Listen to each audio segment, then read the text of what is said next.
जोहार साथियों, जय आदिवासी। कल 16 मई को जयेश के 1 दशक बीतने के उपलक्ष्य में कल पूरे प्रदेश के साथ साथ पूरे देश में आदिवासी युवाओं की एक जो वैचारिक क्रांति जो जयेश के माध्यम से उभर कर आई है, उसकी कल स्थापना दिवस में तो आप सभी युवाओं से और प्रदेश और देश के सभी आदिवासी समुदाय से मैं निवेदन करता हूं कि आप इस स्थापना दिवस में कल इंदौर में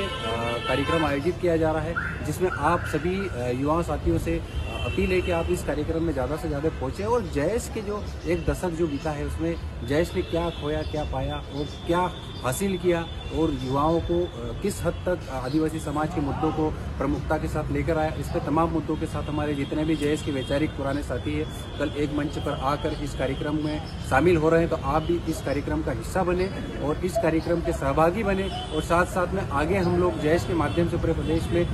क्या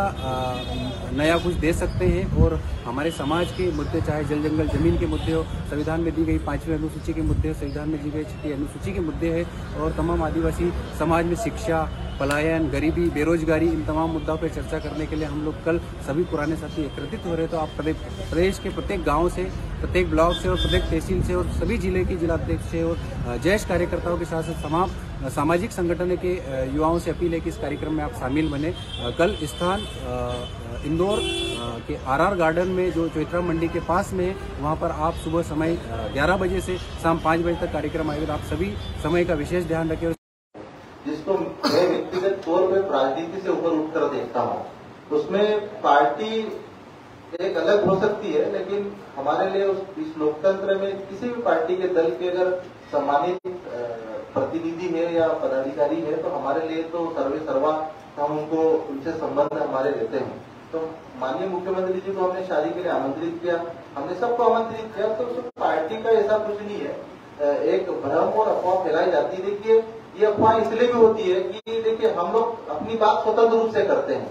और कई बार जैसे एज ए कांग्रेस पार्टी का विधायक रहते हुए कांग्रेस के खिलाफ भी मेरे कई बार स्टेटमेंट दिए हैं, तो वो स्टेटमेंट कांग्रेस के खिलाफ न होकर हमारा एक सुझाव होता है। हम चाहते हैं कि कम से कम अगर हमने कहा है कि जब कांग्रेस की सरकार थी, रेत के ठेके हो रहे थे, हमने मुख्यमंत्री कमलनाथ जी से कहा है कि आदिवासी युवाओं को दे दीजिए, आज इनको नौकरी भी नहीं मिल रही पिछले 20 साल से। तो ये हमारे इसको बगावत के तौर पर नहीं देखा जाए। नहीं, देखिए ऑफर हमारे पास कोई ऑफर नहीं है, न बीजेपी की तरफ से रहता है न कांग्रेस की तरफ से रहता है। लेकिन देखिए, आज आप लोग भी जानते हैं लोकतंत्र में युवाओं की भूमिका, आज जयेश के साथ हजारों के साथ में युवा जुड़े और ये युवा 2023 की सरकार बनाने में बड़ी भूमिका निभाने वाले हैं। ये पार्टियां भी जान रही है और ये भी सत्य है कि जयेश के बिना कोई भी सरकार स्पष्ट रूप से बहुमत में नहीं आएगी। तो अब हर कोई चाहता है कि आप हमसे जुड़ जाए, लेकिन जयेश स्वतंत्र है, जयेश मुद्दों के आधार पर समझौता। पिछले 5 सालों में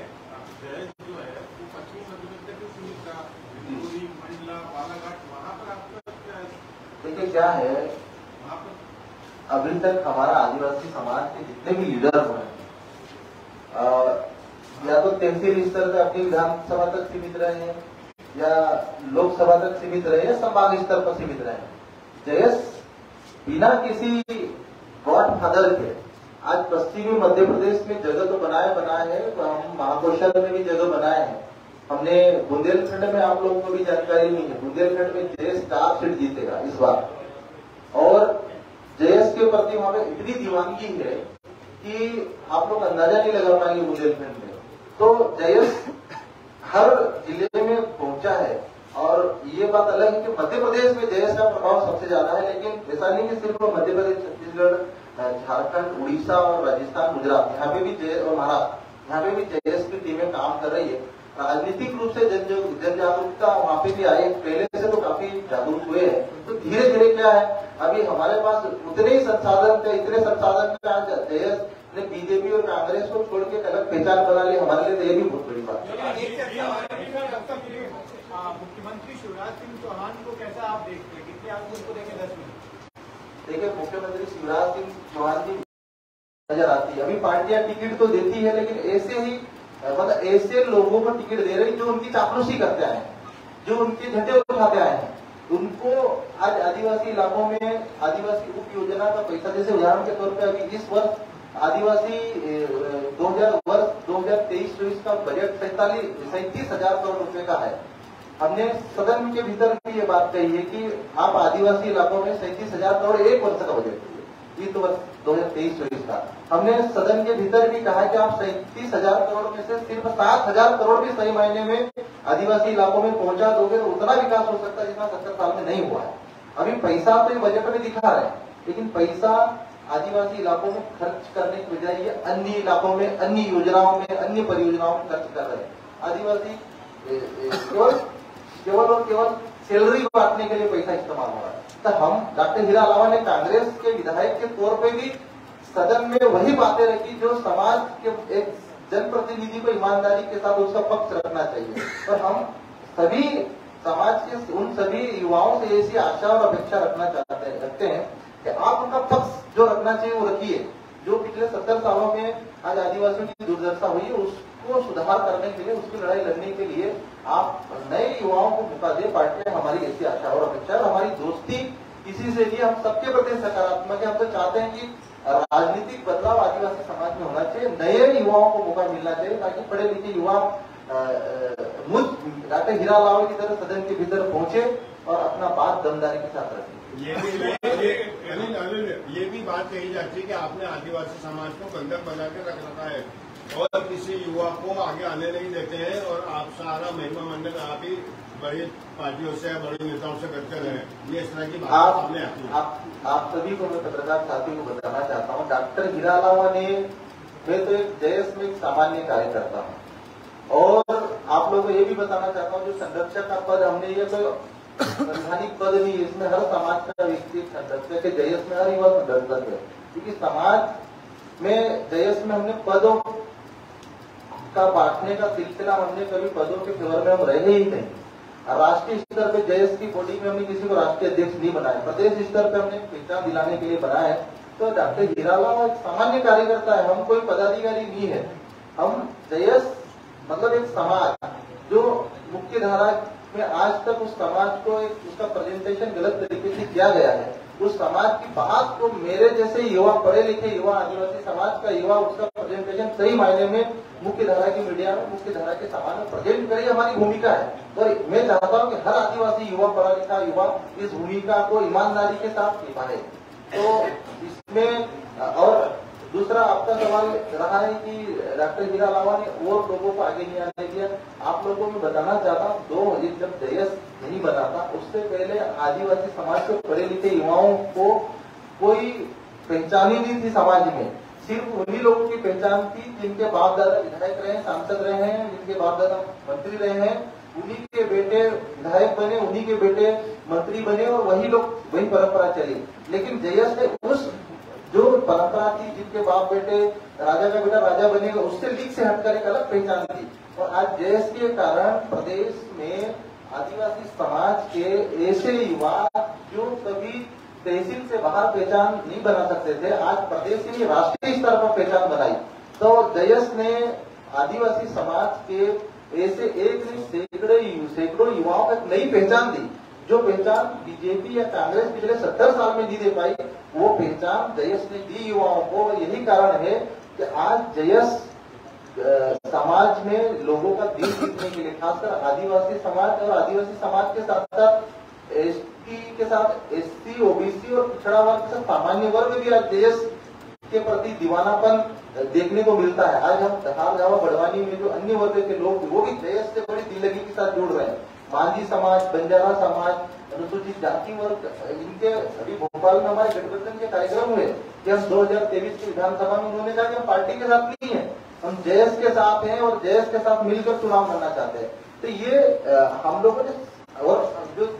आज मांझी समाज बड़ी संख्या में मध्य प्रदेश में है, बंजारा समाज, आप इनके हालातों पे जाएंगे, नायक समाज हमारे डंगी क्षेत्र में है, मतलब ये कहीं न कहीं आदिवासियों के जैसे ही पिछड़े हुए हैं, लेकिन इनको कभी भी सरकार ने समाजों को तवज्जो दी। लेकिन जयस ने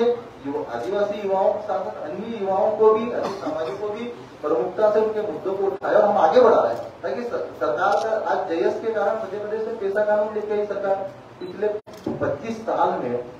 जयस को छोड़ के किसी नेता ने या किसी संगठन में प्रमुखता सदन के भीतर भी बात नहीं लगी। लेकिन देश ने रखी, सरकार लेके आई। त्रिपाठी जी आपको चलो आएंगे। पिछली बार आपने 80 सीटों पे पिछली बार आप लोगों को देना चाहूंगा। ये संगठन 2011 से सोशल मीडिया पर थे, आदिवासी युवा शक्ति संगठन ग्रुप बनाकर ये तैयार किया गया। 2013 16 मई 2013 में हमने फेसबुक के माध्यम से जितने भी युवा अलग अलग राज्यों से जुड़े थे, 10 राज्यों के लगभग युवा जुड़े थे, उनको पहली फेसबुक महापंचायत हमने 16 मई 2013 में परवानी मध्य प्रदेश शक्ति मंडी प्रांगण में किया था। और हम लोग उस तारीख को हम मुख्य मानते हैं क्योंकि हम सोशल मीडिया से तो शुरू हो गए थे, लेकिन उस 16 मई 2013 को हम लोगों ने एक साथ अलग अलग राज्यों के युवाओं ने आकर मंडी प्रांगण में बैठक की और तब से लेकर अभी तक 10 वर्ष पूर्ण कर चुके हैं। तो इस 10 वर्ष देश के सफलतापूर्वक पूर्ण होने को हम लोग स्थापना दिवस के रूप में हम मना रहे, प्रतिवर्ष मनाते आ रहे हैं। और जयस ने हमेशा अंतिम पंक्ति में खड़े वर्ग आदिवासियों के जल जंगल जमीन की लड़ाई को संवैधानिक तरीके से संवैधानिक मापदंडों के भीतर रहकर अपना हक और अधिकार शासन और प्रशासन से कैसे ले युवाओं को सिखाया। जयस ने आदिवासी इलाके जो प्रदेश ही नहीं, जैसे प्रदेश में सबसे ज्यादा आदिवासी बहुल अलीराजपुर जिले से लेकर हमने देश के सभी अनुसूचित 5 राज्यों और अनुसूचित 6 राज्यों के आदिवासियों को मिले विशेष अधिकारों को कैसे दिलाया जाए शासन से प्रशासन से लड़कर, उसके लिए हमेशा जमीन से लेकर सदन तक, विधानसभा के सदन तक हमने संघर्ष किया है। आदिवासी समाज में अभी तक एक परंपरागत राजनीति आई, आजादी के बाद से अभी तक परंपरागत पॉलिटिक्स रही है, परिवारवाद रहा है, पीढ़ीवाद रहा है, राजा का बेटा राजा बनेगा वही करते से चलाया आया था। लेकिन देश ने उस धारणा को तोड़कर ऐसे युवा जो किसी राजनीतिक पार्टी से नहीं जुड़े रहे हैं, समाज के पढ़े लिखे युवा जो चाहे मेडिकल के क्षेत्र में, इंजीनियरिंग के क्षेत्र में हो, चाहे जुडिशरी के क्षेत्र में हो, जो संवैधानिक अधिकारों का ज्ञान रखते हैं, उन युवाओं को सदन तक, चाहे विधानसभा हो चाहे लोकसभा तक पहुंचाने के लिए एक राजनीतिक जन जागरूकता का काम किया है। वो एक 10 सालों में आपने देखा होगा कि मध्य प्रदेश में 10 साल पहले मुख्य धारा की मीडिया में आदिवासियों को सिंगा लाला की तरफ पेश किया जाता था और एक अलग छवि पेश की जाती थी। लेकिन देश ने इस वैचारिक क्रांति के माध्यम से मुख्य धारा के समाज में आदिवासी समाज का पढ़ा लिखा युवा भी अच्छे तरीके से कलम की लड़ाई के माध्यम से संवैधानिक हक और अधिकारों की लड़ाई लड़ सकता है, हमने मैसेज देने का कोशिश किया। राजनीतिक जन जागरूकता का उदाहरण आपको पिछले पंचायत चुनाव में देखने को मिला हुआ कि 75% ग्रामीण क्षेत्रों में देश ने सरपंच के पद हासिल किए। ये बात अलग है कि हम विधानसभाओं में हमारे युवा 2018 में नहीं पहुंच पाया था, लेकिन पंचायत चुनाव में देश की पश्चिमी मध्य प्रदेश में बड़ी भूमिका रही, जिसमें सरपंचों में तो 75% सरपंच देश से संबंधित नए युवा जीते हैं और जिला पंचायत और जनपद सीटों में भी देश ने कब्जा किया। तो ये राजनीतिक जन जागरूकता का हमारा एक अच्छा सफर रहा है। हमने आदिवासी समाज जो छोटे छोटे समूह में बटा हुआ समाज है, पूरे देश में अगर ले तो संवैधानिक रूप से 850 समुदाय ऐसे हैं जिनको संवैधानिक रूप से एसटी का दर्जा मिला है। नॉन नोटिफाइड ट्राइबल को लेकर 1500 समुदायों में आते हैं, नोटिफाइड और नॉन नोटिफाइड ट्राइबल। तो हमने सबको एक प्लेटफॉर्म पर खड़ा करके उनको उनके अधिकार के क्षेत्रों में अच्छी शिक्षा, अच्छे स्वास्थ्य कैसे मिले, उस क्षेत्र में काम किया है। देश के बारे में हमेशा एक भ्रांति फैलाई जाती रही कि देश किसी धर्म विशेष का विरोध करता रहा है या किसी जाति विशेष का विरोध करता रहा है, लेकिन मैं आप लोगों को स्पष्ट करना चाहूंगा कि देश ने कभी भी किसी धर्म के मामलों में देश की तरफ से कभी औपचारिक बयान या औपचारिक विरोध हमने कभी नहीं किया, क्योंकि आदिवासी समाज अलग अलग समुदायों में बटा हुआ है, अलग अलग राज्यों में अलग अलग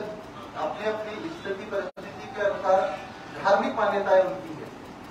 संवैधानिक रूप से तो यही कहा गया है कि आदिवासी की अपनी संस्कृति, अपना एक स्वभाव, अपनी एक परंपरा और अपना एक भौगोलिक क्षेत्र होना चाहिए। तो उन क्षेत्रों, उन मापदंडों को जागरूकता का काम करते आए हैं। सामाजिक जागरूकता के साथ साथ में राजनीतिक जागरूकता का पिछले पंचायत चुनाव का उदाहरण दिया।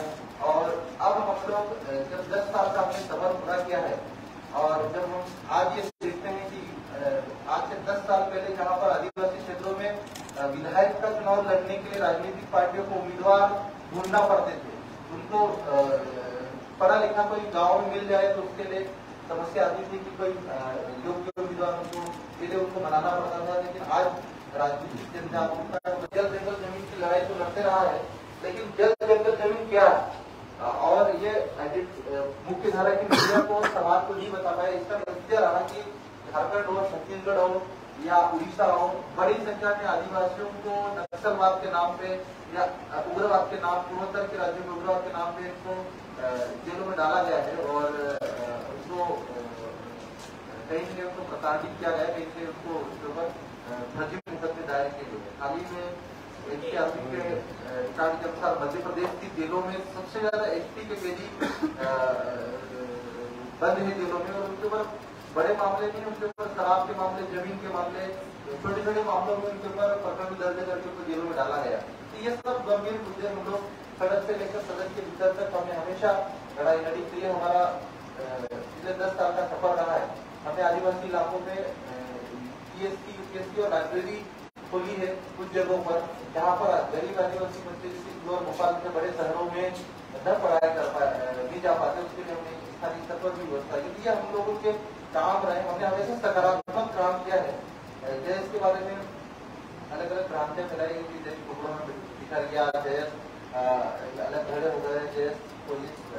लेकिन एक बात ये भी है कि हमने तो जो 700-800 जो समुदाय जो ऑलरेडी अलग अलग कम्युनिटी में, जैसे मध्य प्रदेश में बहुल्य रूप से भील, भिलाला, गोंड, पटलिया, बारेला, गोरखपुर ये समुदाय है। इन सभी समुदायों को हमने एक चीज डिस्कस निकाली कि आदिवासियों की जो समस्याएं हैं, आदिवासियों की समस्याओं का समाधान आदिवासी समाज ही कर सकता है। इस पे समाज का पढ़ा लिखा वर्ग, समाज के सामाजिक संगठनों के प्रतिनिधि सब सहमत हुए और हमारी कोशिश यही रहेगी कि आगे भी रहेगी कि आदिवासी समाज के छोटे मोटे विवाद है समाज बैठे सुलझाए, क्योंकि उनको पेशा कानून भी जो 1996 में बना, 25 साल बाद मध्य प्रदेश सरकार ने नियम बनाए, इसमें ग्राम सभाओं को आदिवासियों की रूढ़ी परंपराओं के अनुसार उनके छोटे मोटे आपसी विवाद ग्राम स्तर पर हल करने का अधिकार दिया। तो हम उसके तहत भी हम चाह रहे हैं कि आदिवासियों के बीच जो भी छोटे मोटे विवाद हो ग्राम स्तर पर हल, ताकि जो जरा से छोटे से झगड़े में उनके ऊपर आईपीसी सीआरपीसी की धारा लगाकर जेलों में बंद है और आदिवासी समाज आज भी इतनी गरीबी में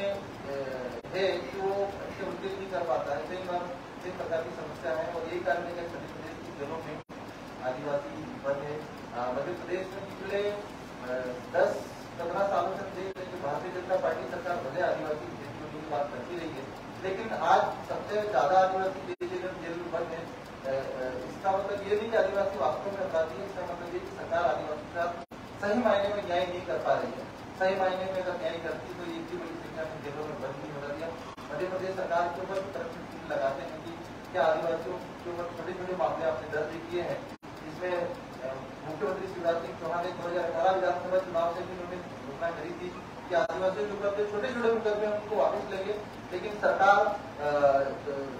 तो थी उस समय की, लेकिन शिवराज मामा ने आदिवासियों के ऊपर जो छोटे मोटे मुकदमे वापस नहीं लिए अपने वादी से गुजरे। इन्होंने सिर्फ आदिवासियों के विदेशी होने की बात हमेशा मुख्य धारा की मीडिया में की, लेकिन आज ये जेलों में बंद आदिवासी बेटियों के ऊपर बर्बरता,